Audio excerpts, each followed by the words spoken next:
see up there?" he'd say. "That's where your mom lives. Way up in the stars. It's her job to play music and make everyone down below feel happy." And I believed him, because I could hear the music play sometimes. Rich, sonorant notes from a cello drifting down from above like the sky itself was singing me to sleep. And I was happy knowing that she was looking down at me from somewhere, taking care of me when I couldn't see her.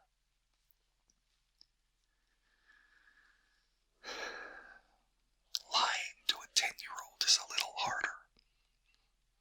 I started asking questions like when she left and when she was coming back. I asked what she was doing up there and why she hadn't taken me with her, and whether other people could hear her play. I guess I didn't notice how hard it was for my father to answer, or how he would talk less and less about her as the years went by.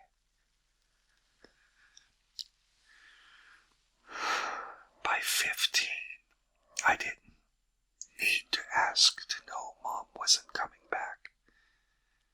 The music hadn't played for years, and I was beginning to wonder if I had simply imagined it to perpetuate a childish, vain hope.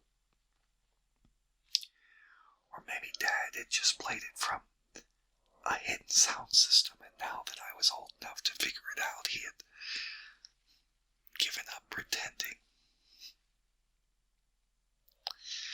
Sometimes my dad would have a temper. Maybe I slept in too late or set the AC too low. And he'd start to bellow out of that barrel chest of his. His face would flush and sweat would pour down his neck, and all his little teeth would flare out from under his mustache. Sometimes he would scare me, but whenever I felt like I was backed into a corner, I could always ask, "Dad, what happened to Mom?" And all the blood would filter out of his face to leave an ashen, pale wasteland. His meaty hands would start to shake, and he'd mumble something like, "She's gone, okay? Get over it." Then maybe he'd try to pick up yelling and swearing where he left off, but all his momentum would be gone. He'd just grunt, "Be a good girl for your mother." And the argument would be over. Well, I didn't remember Mom, so what was the point of being good for her?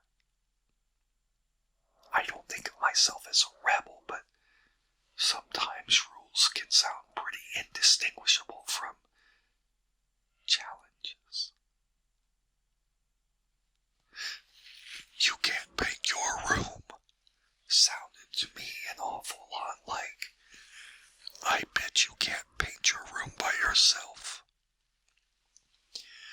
The point is that I made a giant mess. Dad was screaming like a siren, and I had to shut him up somehow. Maybe it was a cheap trick, but it had worked before, and I just wanted the fighting to be over. Oh yeah, I shot back at him. "Well, what happened to Mom?" And his eyes flashed an angry warning, but he was so fired up that he didn't back down. His fingers were shaking, but it didn't stop him from grabbing my laptop and wrenching out the power cord. "You get this back when the room is clean," he told me. He was being fair. It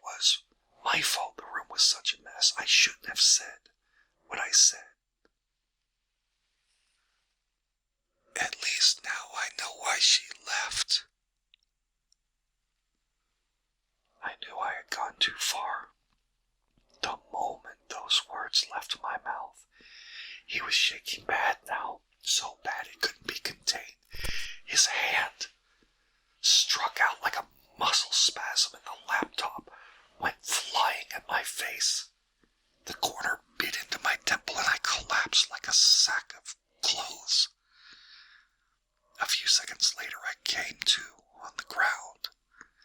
He was kneeling over me, his brow heavy with brooding thought. He had never hit me before, but I flinched away the second I saw him.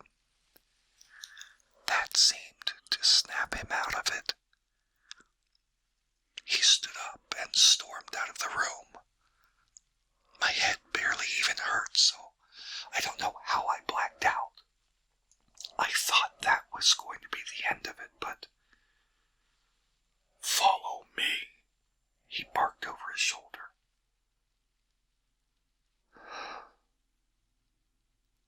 I'm going to show you if you want to know so bad. It wasn't an angry voice.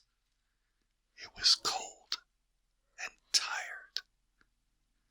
I can imagine a doctor using that kind of voice to call the time of death after 20 hours in surgery. That tone scared me even more than the yelling. I followed him in silence, listening to his labored breathing as he crawled up the ladder into the attic. Are you going to ask about your mother anymore? He demanded. No, sir, I responded automatically. I had never called him sir before, but it seemed appropriate now. So, you don't have any more questions? No, sir. Of course I did, but now didn't seem like the time to ask. And you're going to clean your room? Yes, sir. And he was gone, climbing back down the attic stairs, leaving me face to face with what used to be my mother. At least I can only imagine that's what I was looking at now. It certainly wasn't like any cello I had ever seen before. The neck and fingerboard were unmistakably made from a spinal cord with notches in the vertebra like frets. Long, taut strands of sinew made up the strings. The pegs must have been knuckles, and a single glassy eyeball was embedded in the carved bone that made up the scroll. Even the bow was strung with long red hair, the same color I had seen in the precious few photographs that remained of her. The body itself still seemed to be made of wood, although it was evenly stained with such a deep red that my imagination didn't have to look far to conjure an answer. The rest of my questions remained unsatisfied. Did he kill her? Or just use her body after she was gone? Was it even a real human at all? Or just some sick joke to get back at me for using Om against him? And most importantly, what should I do about it? I couldn't force myself to stay in the attic long enough to really look for proof. I could confront him, but I didn't know if I could stand the storm of his temper after seeing this. Should I take pictures? Go to the police? And then what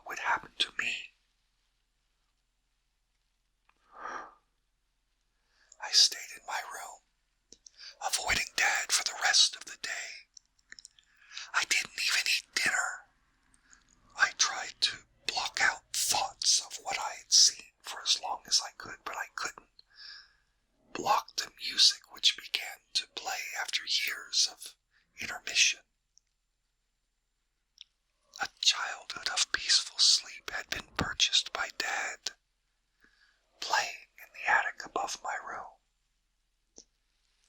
I wanted to retaliate with my own music, but Dad still had my laptop. I tried playing something from my phone, but the cello only grew louder, drowning out my meager sound. It sang with increasing bass until the frenzied hammer of the hair across sinew shook the roof above me. Powerful staccato blasts rained from above. The melody pulled me in and swelled like a crashing wave, expertly driving each note deep into my consciousness where it became trapped. I couldn't stop imagining the spine bending into the pressure of Mother's hair sawing its way through her own muscle with the wild delirium of a screaming woman. I wanted to hate it. To hate him. I wanted my surging heart to slow and my stomach to churn in disgust. I needed the perfect rhythm to miss a beat, or the haunting consonants to stumble. But transfixed as I was by the mortifying thought, I was compelled to listen by the sheer brilliance of the performance. As the music reached its crescendo, the last grip of my hysteric mind screamed at me to run. My senses were so overwrought with sound that I couldn't even think straight. Reality was distorting under the euphoric melody which beckoned me into it. All I could do to retain any presence of mind was to fixate on the thought that I would become another instrument, to join my mother if I could not escape. I couldn't do this anymore. I had to get out. Through the pounding notes, I dodged through the house, seeking shelter as though from an avalanche. Open wide, I flung the front door out on the lawn to stand in shock in the silent night. Outside the house, I couldn't hear it anymore. Not even the faintest echo. It was so quiet I could hear the rush of blood through my ears. I was so disoriented that I took a step back toward the house, just to see how far into the madness I had fallen. That meaty hand fell on my shoulder, holding me in place. I didn't have to turn around to know who it was. But if he was here, who was playing upstairs? Dad. What happened to Mom? I held my breath, desperate for any sound but the maddening music or my coursing blood. See, way up there, he asked. The hand lifted from my shoulder to point at the stars. I turned savagely on him, batting his hand away. That's not good enough anymore. What did you do to her? I fell in love with her because of how she played. He shrugged, sadly defeated.